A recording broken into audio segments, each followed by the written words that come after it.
السلام علیکم ناظرین، میں ہوں آپ کی میزبان مونا خان آپ کے شو ریئل پاکستانی کے ساتھ۔ جی ناظرین، سب سے پہلے یوم فضائیہ کے حوالے سے آپ سب کو بہت بہت مبارک ہو۔ ڈیفینیٹلی مارکا حق ہوا ہے تو ہم سب کی جو خوشی ہے وہ ڈبل ہے، اور اسی لحاظ سے ہم نے جو آج کی جو گیسٹ کو انوائٹ کیا ہے ان کا تعلق بھی پاکستان ایئر فورس سے رہ چکا ہے۔ وہ خود بھی ایرو اسپیس انجینئر اور سول ایویشن سے ان کا جو تعلق ہے، ہی از اے ایکسپرٹ ایز ویل، اور ڈیفینیٹلی نیشنل انٹرنیشنل پاکستان کو ریپرزینٹ بھی کرتے ہیں کیونکہ ان کی بہت زیادہ خدمات بھی ہیں سیفٹی ایویشن کے حوالے سے، اور ان کی ماشاءاللہ سے 3 کتابیں پبلش بھی ہو چکی ہیں۔ میں بات کر رہی ہوں آج کے real Pakistani one and only wing commander retired Syed Naseem Ahmed Sahab کی۔ آئیے ان سے بات کرتے ہیں اور ملاقات بھی کرتے ہیں۔ جی ناظرین، آج کے ہمارے ریئل پاکستانی ونگ کمانڈر نسیم صاحب ہمارے ساتھ موجود ہیں، ہم انہیں ویلکم کریں گے۔ السلام علیکم نسیم صاحب، کیسے ہیں آپ؟ وعلیکم السلام، بہت ٹھیک ٹھاک بھائی کانگریچولیشنز، بہت بہت مبارک ہو۔ آج بہت اسپیشل دن ہے یوم فضائیہ کے حوالے سے، اور مجھے اس بات کی اتنی خوشی ہو رہی ہے کہ آج آپ ہمارے ساتھ ہیں، تو کیا کہیں گے آپ؟ دیکھیں، یوم فضائیہ کے حوالے سے آپ نے بلایا ہے، اسی لیے دیکھیں میں آیا ہوں، اور میں بھی بہت خوش ہوں کیونکہ یوم فضائیہ ہمیں پتہ ہے ہم 1965 کے بعد سے منا رہے ہیں، اور جو ریسنٹ مارکہ حق ہوا ہے اس کے بعد سے وہ تمام چیزیں قوم میں بھی بحیثیت قوم بھی، اور حکومتوں میں بھی، اور پوری دنیا کے اندر اس مارکہ حق نے 6 سپٹمبر کے بعد کی جو جنگ تھی اس کو تازہ کر دیا ہے۔ بالکل ایسا ہی ہے، اور ڈیفینیٹلی میں آپ کو اس انٹرویو کا بھی ذکر کرنا چاہوں گی جو آپ نے کچھ پریڈکشنز دی تھی، کچھ پیشہ گوئی کی تھی کہ اس حوالے سے کہ ایسے اگر خدا نہ خواستہ دشمن نے اٹیک کر دیا تو ہماری جو ایئر سپیس ہے وہ بالکل محفوظ بھی ہے، کیونکہ پاکستان ایئر فورس کے پاس جو ماشاءاللہ سے جو طاقت ہے، جو قوت ہے، جو ایمان ہے، وہ تو ہم سب نے ہی دیکھ لیا۔ آپ کو پتہ ہے کہ افغانستان میں وار شروع ہوئی 1979 سے آج تک جو بھی حالات گزرے ہیں، پاکستان ایئر فورس حالت جنگ میں ہے، اور ہر وقت چونکہ ہمارے تمام بیسز انڈین سرحد کے بہت نزدیک ہیں تو ہم حالت جنگ میں ہیں۔ تو اس کی وجہ سے جتنے بھی ایکوپمنٹ ہم نے حاصل کیے اور جو وقتاً فوقتاً ایکسرسائزز کرتے ہیں، یعنی حالت جنگ میں رہنا، اس کی وجہ سے مہارت آتی ہے۔ دیکھیں، ایک بہت پرانا مقولہ ہے کہ it is the man behind دی گن، تو اس وقت ایئر فورس کے حوالے سے یہ مقولہ ہے کہ it is the man behind the controls. تو ہمارے پاس جتنے بھی جہاز ہیں ان کی ایکسرسائزز ہوتے ہماری پوری ایئر فورس ایکچولی ایک ایسی نظام سے گزری ہے ایکسرسائز کر کے کہ وہ تیار ہے ایک جڑی ہوئی تمام چیزوں کی، اور اس کے مقابلے میں دشمن کو یہ موقع نہیں مل سکا کیونکہ وہ حالتیں میں کہوں گا کہ غفلت میں تھے، اور وہ اس سمجھ میں تھے کہ صرف جہاز کے نمبر زیادہ ہوں گے تو ہم جیت جائیں گے۔ تو یہ ہمیں ایڈوانٹیج تھا جس کا ہم نے پورا بھرپور مظاہرہ کیا۔ اچھا سر، مجھے یہ آپ سے سوال یہ کرنا ہے کیونکہ ڈیفینیٹلی میں نے آتی آپ سے سوال کیا تھا، آپ نے کہا ماشاءاللہ پوری فیملی جو تھی نا پاکستان آرمی میں میرے سرو کر چکے ہیں، دادا ہو گئے، والد صاحب ہو گئے، اور میں نے کہا بھائی آپ کی کیا وجہ تھی، آپ نے پاکستانی ایئر فورس کیوں جوائن کی؟ دیکھیں، میرے دادا، میرے والد، میرے بھائی، میرے بردر ان لا اور بہت سے لوگ سب آرمی میں ہی تھے۔ میں بھی آرمی سلیکشن سینٹر کوہاٹ میں گیا تھا کہ آرمی میں چلا جاؤں، تو ہمارے پاس اس زمانے میں آرمی کا جو حوالدار ہوتے تھے وہ کہتے تھے سند لائے ہیں۔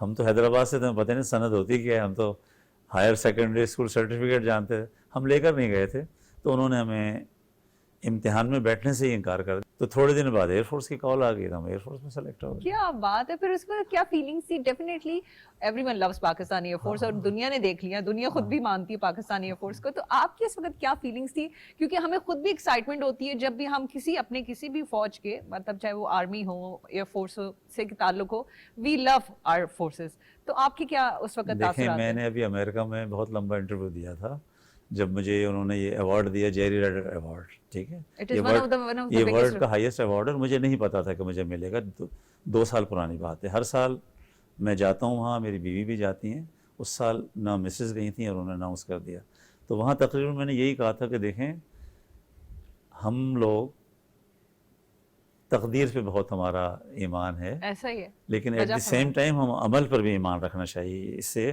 غلط میسج نہیں جانا چاہیے۔ بٹ بہرحال جب ہم بات کرتے ہیں تقدیر کی، تو میں نے ان کو یہ بتایا تھا کہ مجھے نہیں پتا کہ انویسٹیگیٹر میں کس طرح بناؤں، پوری کہانی بتائی تھی۔ تو بالکل اسی طرح تھا کہ انٹر کرنے کے بعد آپ جگہ جگہ اپلائی کرتے ہیں، اور قسمت میں جو لکھا تھا، میں نے مرچنٹ نیوی میں سلیکٹ ہو گیا تھا، لیکن وار ہو گئی تو میں ایسٹ پاکستان چٹاگانگ نہیں گیا، انجینئرنگ کالج میں بھی داخلہ لیا ہوا تھا، تو بس آرمی میں ایئر فورس میں میری قسمت میں تھا، اور ایئر فورس میں نے اپلائی کیا تھا ایز اے پائلٹ۔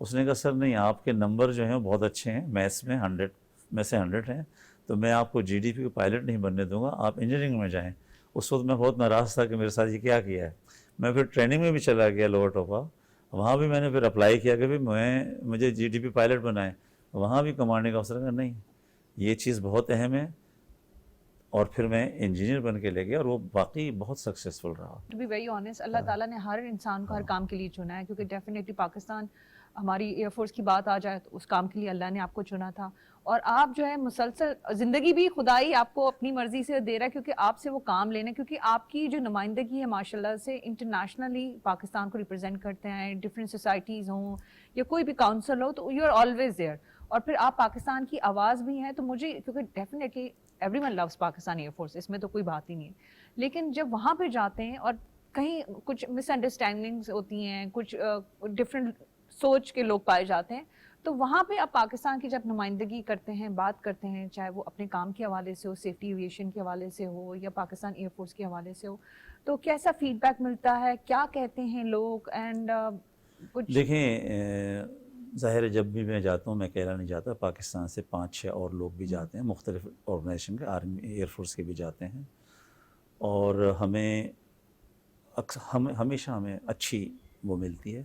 بعض جگہوں پہ ہمیں ڈیفیکلٹی کا بھی سامنا کرنا پڑتا ہے، سخت ظاہر ہے سوالات بھی ہوتے ہیں۔ ملک میں جب ہم ہوتے ہیں تو ہم اپنی ویکنیسز پہ اعتراضات بھی کرتے ہیں تاکہ امپرومنٹ آئے، باہر جا کے انہی ویکنیسز کو ہم نے ڈیفینڈ کرنا ہوتا ہے۔ کیونکہ آپ نے بات ذکر چھیڑ دی ہے، میں اس حوالے سے پائلٹس کی بھی بات ہو رہی ہے، پاکستان ایئر فورس کی بھی بات ہو رہی ہے، آپ نے اپنی ایئر لائن کی بات ہو رہی ہے، اس پہ تو میں اپنی سوچ کا اظہار کرنا چاہوں گی، کیونکہ میں نے دیکھا ہے کوئی بھی مشکل سے مشکل لینڈنگ، کوئی مشکل سے مشکل انسیڈنٹ ہو، ویدر ہو، ہمارے پائلٹس کے ساتھ ہماری ایئر لائن کی بات کرنا چاہوں گی، وہ اپنی چیزوں پہ پورا اترتے ہیں۔ ایم آئی رائٹ؟ بالکل بالکل صحیح کہہ رہے ہیں۔ دیکھیں جو ایسے حادثات ہوتے ہیں جس میں کوئی جانی نقصان ہو جائے اس کی تو پبلک میں بہت رپورٹنگ ہوتی ہے، لیکن بے شمار مواقع ایسے آتے ہیں کہ بڑی بڑی ایمرجنسیز ہوتی ہیں اور وہ خوش اسلوبی سے جو کہ نکل جاتے ہیں تو پبلک میں آتے نہیں ہیں۔ بالکل ایسے۔ اچھا سر، کیونکہ ابھی ریسنٹلی ہم پاکستان ایئر فورس کی بات کریں، ایک اور سیلیبریشن، کیونکہ یو کے میں ایئر اسپیس کے حوالے سے بڑا it was a big competition, ہمارا جہاز ہاں جی ماشاءاللہ بالکل، ہم جو ہے بڑا خوبصورت ڈیزائن کیا ہوا تھا، بالکل دیکھتے ہی وہ انسان کو اس سے اتنا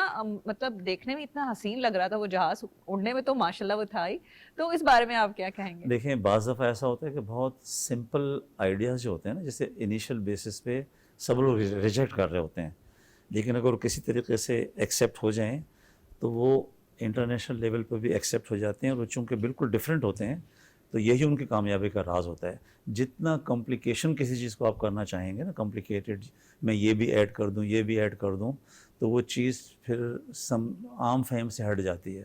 تو یہ جو جہاز کا ڈیزائن ایکسیپٹ ہو گیا، اس کے پیچھے وہی تھا کہ ایک سمپل چیز ذہن میں لی، اور جو سلیکٹرز تھے انہوں نے اس کو پروموٹ کرنے کی اجازت دی، انہوں نے اس میں زیادہ پرابلمس نہیں نکالی اور آپ کامیاب ہو گیا۔ دیکھیں سوچ بھی نہیں سکتے تھے۔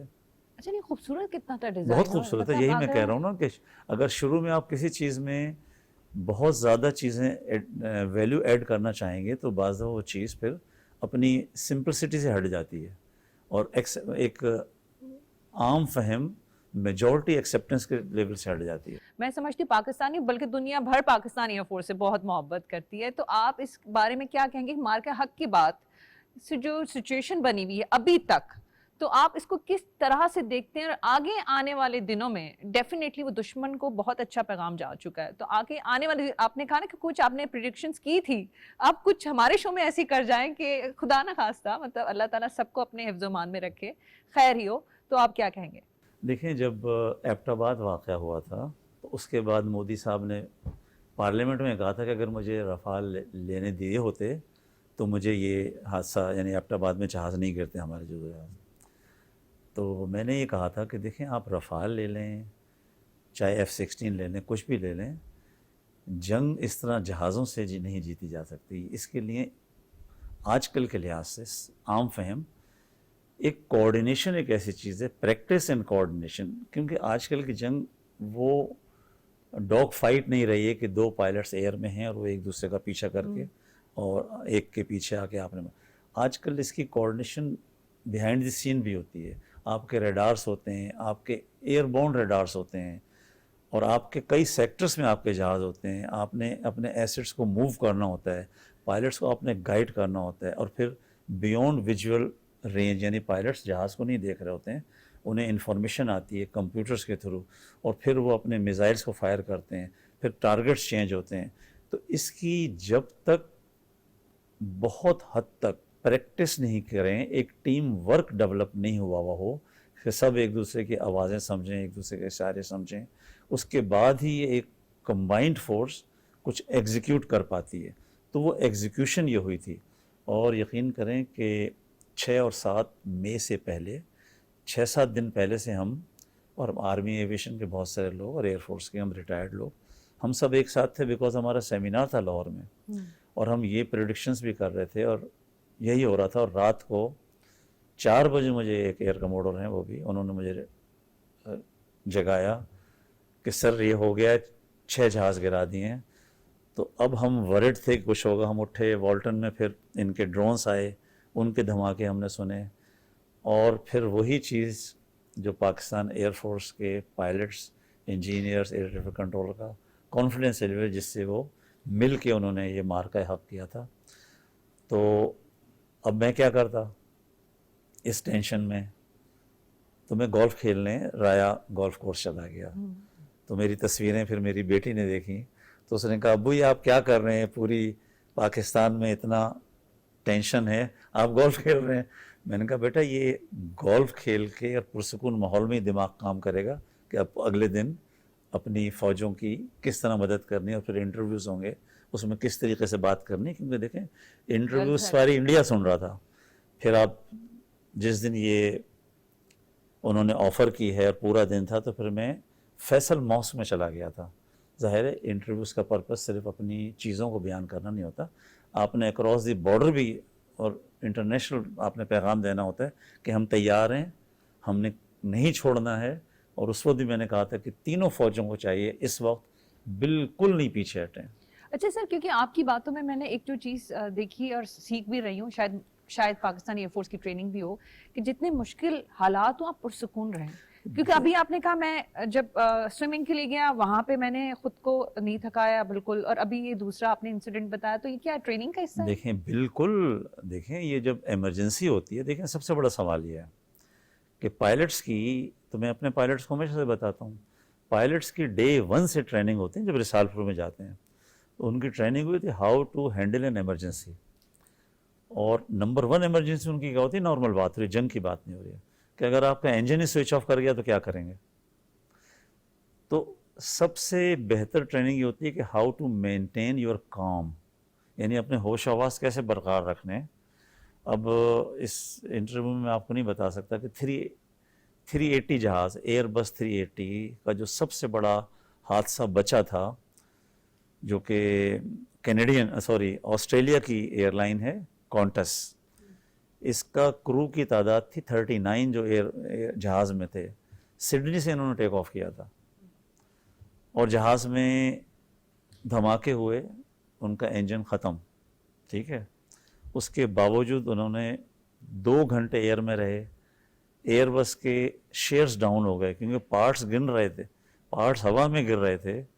انڈونیشیا میں ایک اسکول پہ پارٹس گرے تھے, لوگ زخمی ہوتے, اور پوری ایویشن انڈسٹری حیران تھی کہ وہ عملہ اس جہاز کو 2 گھنٹے کے بعد, سارے سسٹمز کی وارننگ لائٹس آ رہی تھیں, انہوں نے سیفلی واپس سنگاپور میں لینڈ کیا. پھر اس نے ایک کتاب لکھی, اور وہ کتاب اپنے سگنیچر سے مجھے اس نے آسٹریلیا میں دی. اس میں اس نے یہی بتایا تھا کہ اصل چیز کیا ہے, ہم نے کام برقرار رکھنا ہے, موڈ برقرار رکھنا ہے. ایمرجنسی ہے 2 گھنٹے کی.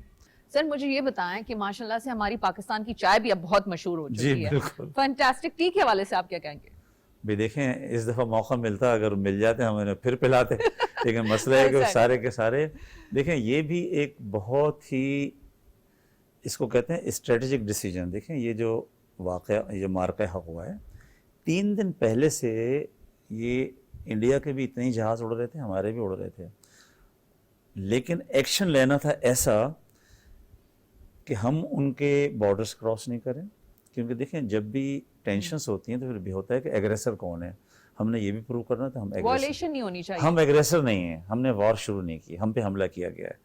تو ہماری یہی مہارت تھی کہ دیکھیں سارے جہاز ہم نے ان کے ٹیریٹری میں گرائے گئے، ٹھیک ہے، اور ہمارا کوئی جہاز وائلیشن نہیں کی. اگر دو بدو جنگ ہوتی تو پھر چائے تو بالکل پلائی جاتی، بالکل، اور میں نے انٹرویو میں کہا تھا کہ اس سے اچھی چائے پلائیں گے. نہیں وہ تو موقع ہے، ہم تو بڑے مہمان نواز ہاں لوگ بالکل ہیں. مہمان نواز ہیں، لیکن اب مہمان نوازی کے اگر ایسے حالات ہوتے کہ جا کے پھر ان کے علاقے میں بھی جا کے اپنی چائے پلا دیتے، لیکن اچھا سر، کیونکہ ڈیفینیٹلی آپ ہمارے ایکسپرٹ بھی ہیں، ہمارے ہیرو بھی ہیں، اور جو نئے آنے والے بچے ہیں، بچیاں بھی اسپیشلی میں کہوں گی کہ everyone loves to join یہ پاکستانی ایئر فورس، تو ان کے لیے کیا کہنا چاہیں گے؟ کیونکہ آپ نے تو اپنے بتایا کہ کیا آپ کا ایکسپیرینس رہا تھا، کہاں گئے تھے، کس طرح سے گئے تھے، تو آپ انہیں کیا کہنا چاہیں گے، ایڈوائز دیں گے؟ وہ ڈیفینیٹلی کی بڑی اہم ذمہ داری ہوتی ہے. ویسے تو بڑا اچھا لگ رہا ہوتا ہے آپ جو ہے یونیفارم میں. دیکھیں ان کو میرا یہی پیغام ہے کہ اب یہ ایئر فورس ہو چاہے آرمی ہے، اسپیشلی ایئر فورس بہت چینج ہوگی. یہ وہ ایئر فورس نہیں ہے جو پہلے جہاز ہوتے تھے single engine, double engine, 2 pilot. اب یہ بہت کمپلیکیٹڈ وار ہے، تو اس کے لیے آپ کو اگر ایئر فورس جوائن کرنی ہے تو آپ کو بہت اچھی ٹیکنیکل نالج اپنی امپروو کرنی رائٹ فرام بگننگ، اور جس کو ہم آئی ٹی کہتے ہیں، اور اس کو سمجھنا چاہیے. فزیکل فٹنس آپ نے لینی چاہیے، اور پھر وہی کام اینڈ اپنی پرسنالٹی کو ڈیولپ کرنا چاہیے رائٹ فرام دی بگننگ. دیکھیں جو برین ڈیسیجن لیتا ہے نا، یہ اچانک نہیں لے لیتا اچھا ڈیسیجن. یہ بھی وہ کونٹس ایئر لائن کے پائلٹ نے اپنی کتاب میں لکھا ہے سارا کہ گڈ پائلٹ مختلف ایمرجنسیز سے تیار ہو رہا ہے آخری چائے پلانے والی ایمرجنسی کے لیے. ایک دن میں وہ کام نہیں کر سکے گا. جتنی emergencies right from beginning cadets life میں شروع کے سال میں وہ ان ایمرجنسیز سے بہترین طریقے سے ڈیل کرتا رہتا ہے، تو اس کا برین ڈیولپ ہو رہا ہوتا ہے کسی بگ ایمرجنسیز کے لیے.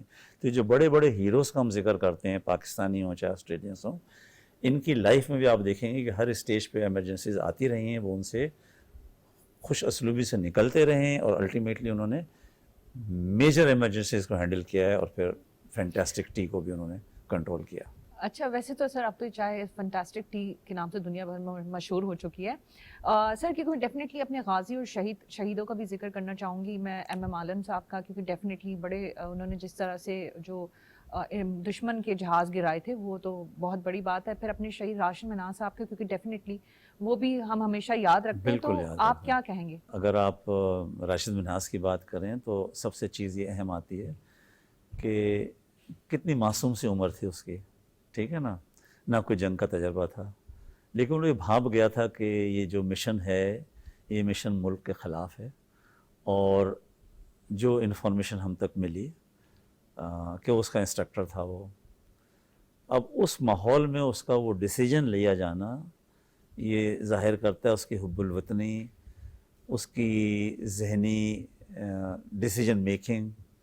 تو اس کی جتنی تعریف کی جائے کم ہے. ظاہر ہے اس ماحول کو آپ دیکھیں، وہ ماحول آج کا ماحول نہیں تھا، آئی ٹی نہیں تھی، کمپیوٹرز نہیں تھے، پھر بھی اس نے سب کچھ سمجھ کے اینٹیسپیٹ کر کے وہ ڈیسیجن لیا جس پہ آج تک ہم اس کی تعریف کرتے ہیں. جنگ کا تصور آتا ہے، مارکا حق کو اگر دیکھیں تو مختصر تھی، مختلف مطلب چند دنوں میں اس کو نپٹا دیا گیا ہے، اور بڑا واضح بھی ہو گیا کون جیتا ہے.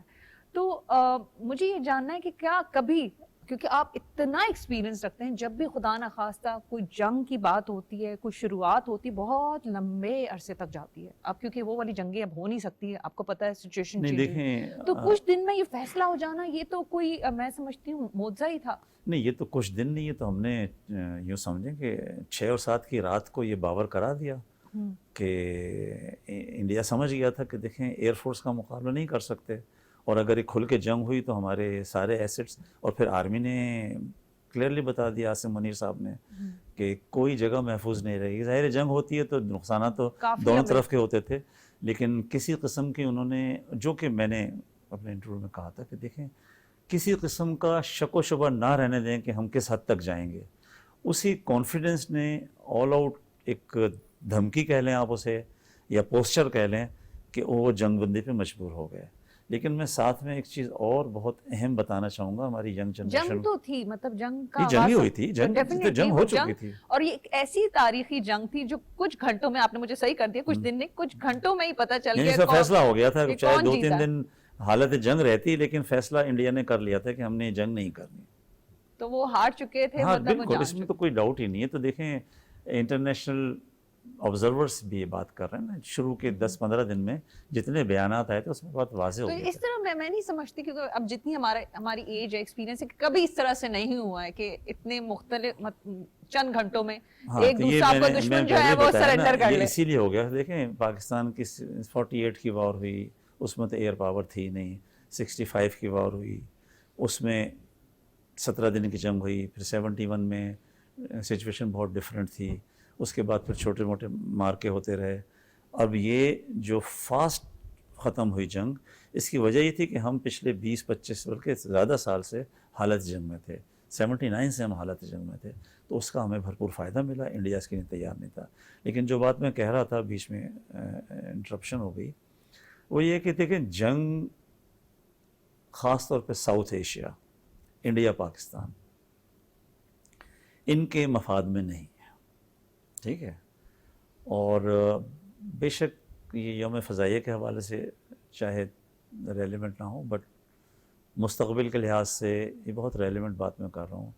کوئی ایسا طریقہ ڈھونڈنا چاہیے جیسے کینیڈا اینڈ امریکہ، وہ اس سے ہماری اب آپ سوچیں کہ انڈیا پاکستان، سری لنکا، افغانستان، یہ ایک ملک ہیں، تو کتنا مضبوط اور کتنا اسٹرانگ ملک ہیں یہ. ڈیفینیٹلی سر، آپ نے کہا کہ ڈپلومیٹک ٹائز اسٹرانگ ہونے چاہیے، بالکل. کمیونیکیشن ہونی چاہیے، بات چیت ہونی چاہیے. وقت حالات بدل رہے ہیں، اب لیکن جنگیں افورڈ نہیں کی جا لیکن اس کا سکتی. پرپس کیا ہونا چاہیے؟ پرپس یہی ہے کہ کسی طریقے سے اچھے تعلقات قائم ہوں، دونوں ممالک کے لیے ویزا اچھا. ریسٹرکشنز ختم ہوں. تو یہ دنیا کی سب سے بڑی طاقت ہے. بالکل ایسا ہی ہے. تو میں چاہوں گی سر ہمارے دیکھنے والوں کے لیے کیا پیغام دینا چاہیں گے ویورز کے لیے؟ Definitely everyone loose Pakistani. ہاں دیکھیں، دو ہی پیغام ہیں کہ دنیا میں امن جو ہے وہ جنگ کی تیاری سے انشور ہوتا ہے. جو ملک جنگ کے لیے تیار نہیں ہے وہ امن کو انشور نہیں کر سکتا. تو ہمیں جنگ کے لیے ہر وقت تیار رہنا چاہیے، اس کے لیے ہمیں قربانی دینی چاہیے. لیکن مضبوط پوزیشن میں آنے کے بعد، جیسے چائنا کے پریزیڈنٹ نے بھی کہا، کہ پھر ہمیں امن کی طرف بہت ہی سیریس کوشش کرنی چاہیے، کیونکہ امن برقرار رہے گا تو ملک میں ترقی ہوگی. Thank you so very much, بہت شکریہ سر. جی ناظرین، یہ تھے ہمارے ریئل پاکستانی ونگ کمانڈر نسیم صاحب. آپ نے ان کی گفتگو سنی، بہت اچھا میسج تھا کہ ہم سب جو ہے امن پسند قوم ہے، ملک ہے، لیکن پاکستان پر کبھی بھی میلی نظر سے کسی نے دیکھا یا سوچا تو ہم لوگ خاموش نہیں رہیں گے. کیونکہ ہم جب بات کرتے امن کی تو ڈیفینیٹلی امن کے لیے، جیسے سر نے کہا، اس کے لیے ہم تیار بھی ہوتے ہیں کہ خدا نہ خواستہ اگر ایسا وقت یا جنگ مسلط کی گئی تو ہماری پاک افواج، ہم سب جو ہیں اس سب کے لیے تیار ہیں. اسی بات کے ساتھ اپنا بہت خیال رکھیں. پاک افواج، Pakistan army, Pakistan air force اور پاکستان نیوی زندہ باد.